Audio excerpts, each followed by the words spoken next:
El misterio de Belicenavilca. Libro cuarto, capítulo sexto.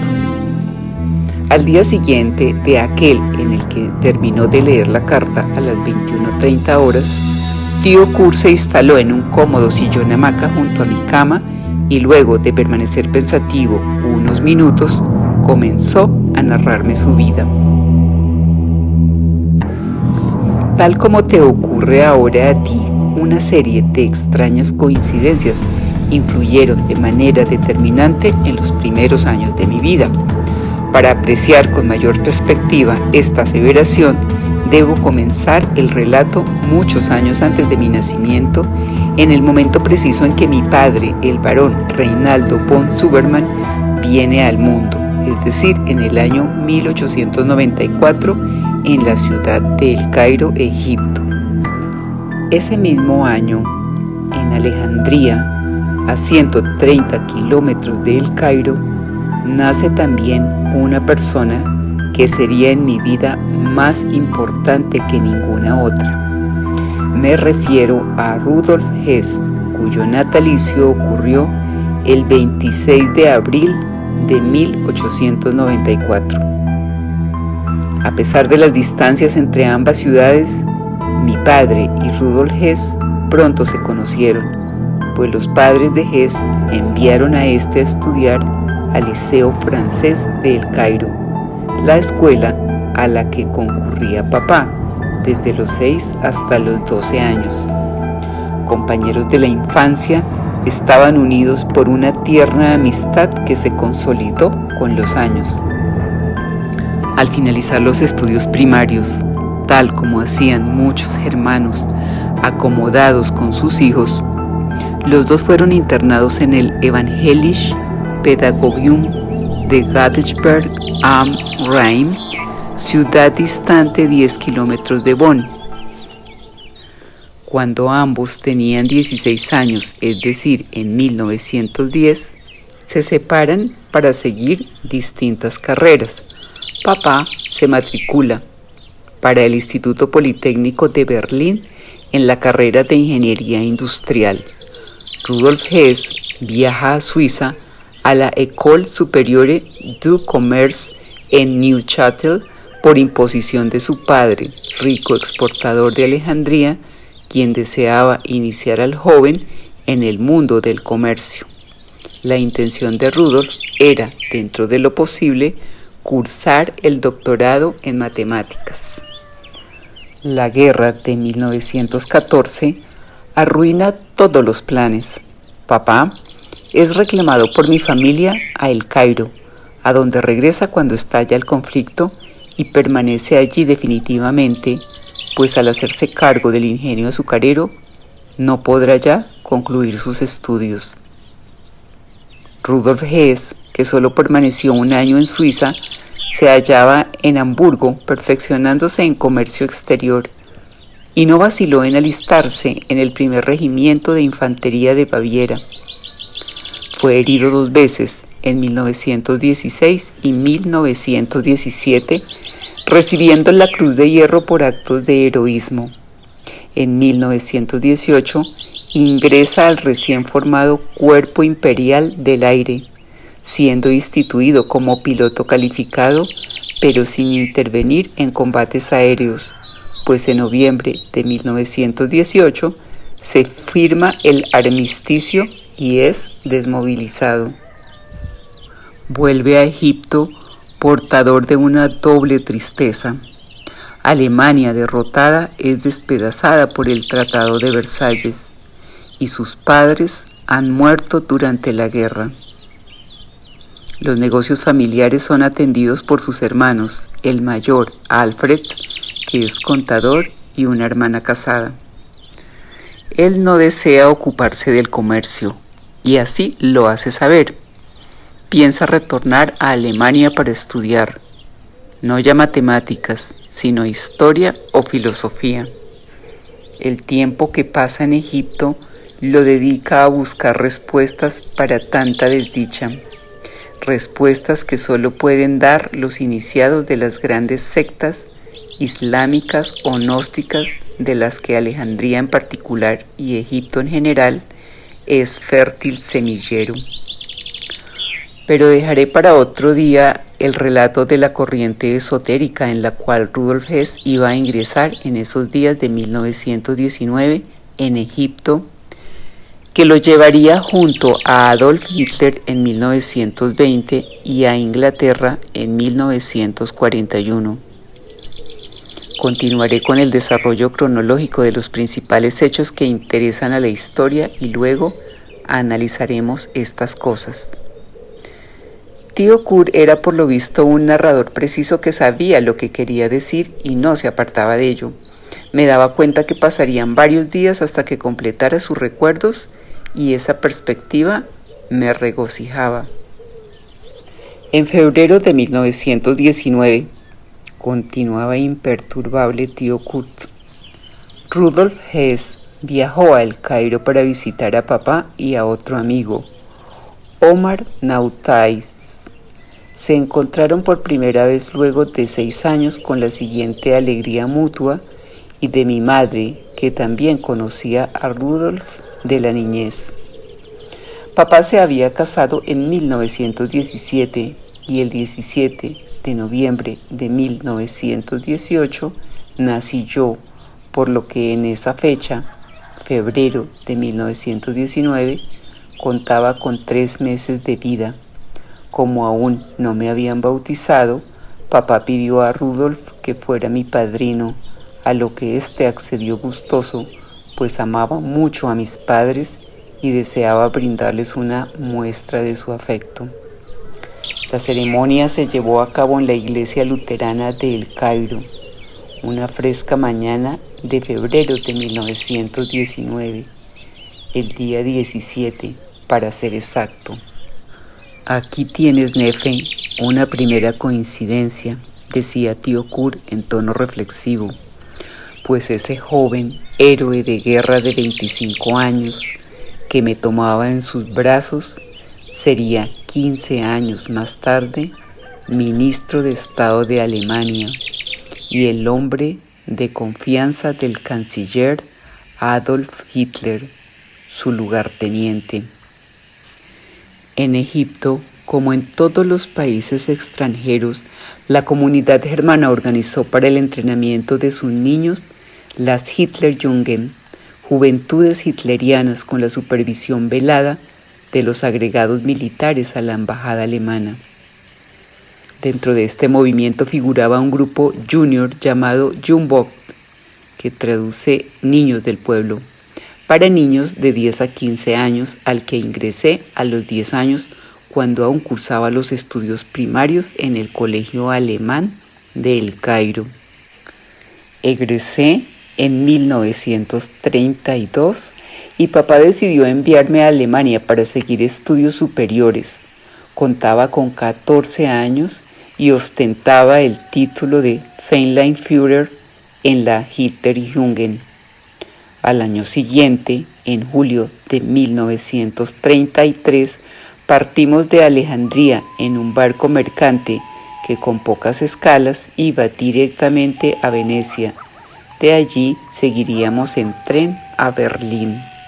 En esos días, Rudolf Hess era un personaje muy importante en el Tercer Reich e increíblemente popular entre los miembros de la comunidad germana de Egipto, quienes se sentían gratificados con el triunfo de uno de los suyos. Rudolf trabajó duro todos esos años para contribuir a la victoria del Führer, y salvo algunos viajes cada 1 o 2 años, había abandonado completamente su primera patria egipcia. Sin embargo, nunca olvidó a sus amigos, que no eran muchos, ni a su ahijado, Kurt von Suberman. Invariablemente recibíamos una tarjeta navideña todos los años, y cuando en el Jungbock necesitábamos un tambor, recuerdo que papá me instó a escribir una carta a mi prestigioso padrino, quien no solo respondió amablemente con una misiva en la que me estimulaba a estudiar y perseverar dentro de las Hitlerjugend, sino que se ocupó de mi infantil solicitud. Un día recibimos una citación de la Embajada de Alemania para retirar una encomienda cuyo remito debía ser firmado por el Feinleinführer Kurt von Sudermann, es decir, por mí.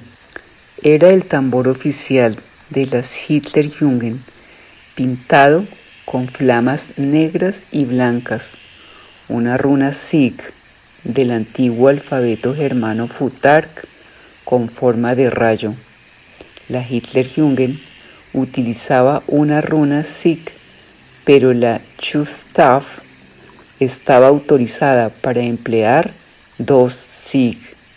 Venía también una carta del Reichsjugendführer Baldur von Schirach en la que se confirmaba que a pedido del secretario privado del Führer, Rudolf Hess, enviaba un tambor a los lejanos camaradas de la Jungvolk de Egipto. Seguía una larga lista de conceptos y finalizaba recomendando emplear el himno de la juventud hitleriana. Vorwärts, vorwärts, schreiten die Helden Fanfaren. Vorwärts, vorwärts, Jugend kennt keine Gefahren. Adelante, adelante, suenan las trompetas. Adelante, adelante, la juventud no sabe de peligros. Estaba la firma de Baldur von Schirach y 3 palabras, Heil und Sieg. Ese tambor y esa carta me dieron una injustificada fama entre los niños germanos del Cairo, a la vez que estimulaban mi vocación para continuar en la línea de las Hitlerjugend. En 1933 llegaron noticias a Egipto de que el Führer, al celebrar su 44 cumpleaños, abriría las escuelas Nápola, que fueron disueltas por los aliados en 1920. Serían escuelas de formación para la futura élite alemana y en ellas se capacitarían los cuadros de la juventud hitleriana. Pensando en la dificultad de ingresar en ella, siendo germano egipcio, papá, que poseía la amarga experiencia de no ser considerado verdadero alemán durante sus estudios en Bad Godesberg, consideró la posibilidad de dirigirse a Rudolf Hess para que facilitara la admisión.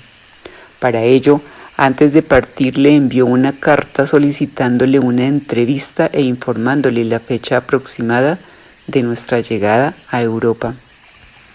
Los puertos y ciudades extrañas que tocábamos eran sitios fantásticos para un orgulloso Feinleinführer de 15 años que se debatía entre el gozo de conocer y la ansiedad de llegar.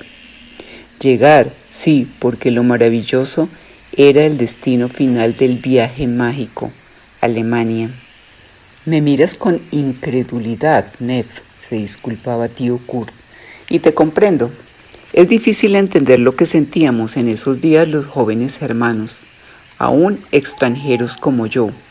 Egipto era la patria amada, la tierra donde nací y crecí, pero Alemania era otra cosa. La tierra de Sigfrido y del Führer, del río Rin y del Loreley, de las Valquirias y de los Nibelungos. Era una patria del espíritu, donde se nutría al mito, la leyenda y la tradición de nuestros mayores. Una patria eterna y lejana que de pronto se tornaría real por intermedio de ese viaje fabuloso. Habíamos sido educados en una mística cuya formulación era sangre y suelo. Obrábamos en consecuencia. A finales de julio, pleno verano europeo, arribamos a Venecia, punto final de nuestro viaje por mar, desde donde tomaríamos una combinación de trenes hacia Berlín. Estábamos prontos a descender del barco cuando el capitán nos anunció que deberíamos pasar por las oficinas que la compañía posee en el puerto para retirar un mensaje. Llegamos allí con el corazón oprimido, pensando en malas noticias de Egipto, para encontrar en cambio una carta con membrete oficial del Tercer Reich. En ella, Rudolf Hess nos advertía que estaría ausente de Berlín hasta la segunda semana de agosto, pero que si deseábamos visitarlo enseguida podríamos dirigirnos a la Alta Baviera. La causa de esto era que el Führer había decidido descansar unos días en su villa Haus Wagenfeld sobre el Obersalzberg en Berchtesgaden, y parte de su gabinete le acompañó alojándose en hosterías cercanas. Rudolf Hess y su esposa Ilse se hallarían encantados de recibirnos si decidíamos ir hasta allí. Papá no podía ocultar su satisfacción, pues esta situación era por demás beneficiosa para nuestros planes. Por un lado, nos ahorrábamos de viajar cientos de kilómetros, pues de Venecia a Berchtesgaden hay solo 200 kilómetros, en tanto que a Berlín más de 1000. Por otro lado, teníamos la posibilidad de entrevistar a Rudolf, fuera de todo protocolo oficial, sin padecer la interferencia de secretarias o asistentes, y disponiendo de tiempo para conversar y recordar las buenas épocas. La vista de la legendaria Venecia, el paso por Austria y la llegada a los Alpes bávaros fueron el umbral de mi ingreso a un mundo nuevo y maravilloso. Desde el momento en que pisé suelo bávaro, noté que el aire estaba como electrizado, como si un oculto motor enviase vibraciones poderosas a través del éter. Era algo tan evidente en esos días o años que cualquiera que estuviese medianamente predispuesto podía percibirlo. Estas vibraciones, que no se captaban con un órgano físico, llevaban al espíritu receptor un mensaje: Alemania despierta. Pero esta traducción en 2 palabras es burda, parece una proclama patriótica elemental, no transmite cabalmente lo que evoca en nuestro espíritu esa fuerza misteriosa. Trataré de explicarlo. Alemania despierta, decía, y quien escuchaba no pensaba en la Alemania geográfica, ni siquiera en el Tercer Reich, sino que se sentía claramente en otro mundo, sin fronteras, en una Alemania sin tiempo ni espacio, cuyos únicos límites eran justamente los fijados por esta misma vibración. Alemania concluiría solamente donde ya no se percibiera la vibración unificadora, pues ahora lo sabían todos. Alemania era también ese inmanente sonido inaudible llamado Volkswagen, vibración del pueblo. Alemania despierta, decía el mensaje trascendente, y Alemania, como el ave fénix, renacía de las cenizas de sus últimas derrotas. Se convertía en el epicentro de una nueva Weltanschauung, que traduce concepción del mundo o ideología, en la que no tendrían lugar las infamias de la conspiración judía mundial y de la subversión marxista-leninista. La revolución parda traería un nuevo orden que solo admitiría en su élite dirigente la jerarquía del espíritu. Serían superiores quienes lo fueran realmente por sí mismos, sin importar ninguna otra condición. Esta perspectiva estimulaba la sana competencia, insuflaba nuevas esperanzas y alentaba a todos a compartir la aventura del despertar alemán. Y nadie debía dudar, pues el nuevo orden estaba garantizado, asegurado en su pureza por la figura del Führer. Sí, Al fin Alemania tenía su Führer. Él era el verdadero artífice del nuevo orden, el jefe que conduciría al pueblo germano a la victoria. Corría el año 1933. Alemania despertaba. Adolf Hitler era el Führer. El misterio de Belicena Vilca. Libro cuarto. Capítulo séptimo. Tenía 15 años, el alma cargada de ilusiones y la clara percepción de la Volkswagen, cuando de la mano de papá llegamos al hospedaje de Rudolf Hess en Berchtesgaden. Se había difundido la noticia de que el Führer estaba en Haus Wachenfeld y la zona se vio invadida de periodistas y curiosos, por lo que nos fue difícil alojarnos. Finalmente lo hicimos en la modesta hostería Kinderland, a unos 2 kilómetros de la casa de Rudolf Hess. Pernoctamos allí y por la mañana bien temprano partimos atléticamente por un sendero nevado que seguía en sus curvas a la colina cercana. Papá, vestido a la usanza bávara, llevaba la estrecha botamanga del pantalón montañés dentro de gruesas medias de lana que llegaban a la rodilla. Borceguís, camisa y saco sin cuello completaban el equipo. Yo lucía un flamante uniforme gris oscuro de la Hitlerjunker, compuesto de pantalón corto, chaqueta en bolsillo y cuello marinero. Cinturón de villa con runa S, correa cruzada sobre el pecho y un pequeño puñal al cinto con la inscripción Blut und Ehre grabada en la hoja, corbatín ceñido con anillo, botines de cordón y zoquetes grises. La casa donde se hospedaba la familia Hess era una contigua construcción de madera de clásico estilo alpino, pequeña pero confortable. Al llamar a la puerta, fuimos atendidos por un somnoliento oficial de la SS que ejercía la custodia durmiendo en el living room, junto al hogar encendido. Se llamaba Edwin Papp y era SS Obersturmführer. Herr Hess se encuentra aún acostado, dijo el oficial de la SS. Se alegrará de verlos, pues los espera desde hace varios días. Siéntense en el living, por favor, mientras preparo café. Media hora después aparecía Rudolf Hess, impecablemente vestido con equipo de gimnasia, pantalón, rompevientos y zapatillas azules. Alto, fornido, de rostro cuadrado y cejas espesas, se destacaba claramente los ojos negros y brillantes que parecían atraer la atención puesta en él.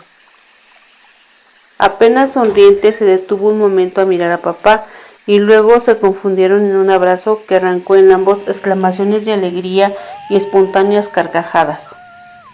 Hacía muchos años que yo no lo veía y, por lo tanto, guardaba de él un recuerdo muy vago, pero me sorprendió descubrir una timidez que no podía ni imaginar en el poderoso lugarteniente del Führer. Se volvió hacia mí y me observó admirado. «Dieser mein Patekin», dijo como para sí. «¿Cómo pasa el tiempo? Ya es todo un nuevo hombre para un nuevo Reich». «Dime, Kurt», se dirigía esta vez a mí, ¿no deseas quedarte en Alemania? Aquí podrás estudiar y servir a la patria. Sí, Taufpate, Rudolf, respondí alborazado. Eso es lo que quiero. Mi mayor ambición es ingresar a la escuela Nápola. Esa sí que es una gran ambición, dijo Rudolf Hess. Veremos qué podemos hacer. En ese momento entró Ilse Proll de Hess, a quien papá no conocía, pero que, luego de hechas las presentaciones, parecía ser una amiga de toda la vida. Esto se debía a que Ilse era una mujer sencilla y enérgica, pero dueña de una gran amabilidad. Antigua militante nacionalsocialista, estaba alejada de la política desde su casamiento con Hess en 1927 y manifestaba, a poco de estar hablando con nosotros, el deseo de tener hijos, que Dios parecía negar. Recién 5 años después nacería el único hijo de Rudolf Hess, Wolf, pero esa es otra historia. Pasamos una semana en Berchtesgaden, durante la cual Rudolf, Ilse y papá intimaron en varias ocasiones. Cuando ellos no iban a Haus Wachsenfels a ver al Führer, que por otra parte se hallaban asediado por Goering y otros miembros del partido. En esas veladas, cuando papá y los Hess intercambiaban recuerdos y anécdotas, yo solía interrogar durante horas al oficial de la SS encargado de la custodia. Según mi criterio de aquellos días, no existía una meta más digna de los esfuerzos de un joven alemán que llegar a pertenecer al cuerpo de la élite de la SS. Un día, los primeros que pasamos en Berchtesgaden, papá y Rudolf se retiraron para hablar a una galería exterior, ubicada sobre una lareda y protegida por una baranda que rodeaba la casa. Normalmente no hubiera hecho caso de ello, pero algo en los gestos, un tono de cuchicheo en la conversación, me alertó sobre la posibilidad de que estuvieran hablando de mí.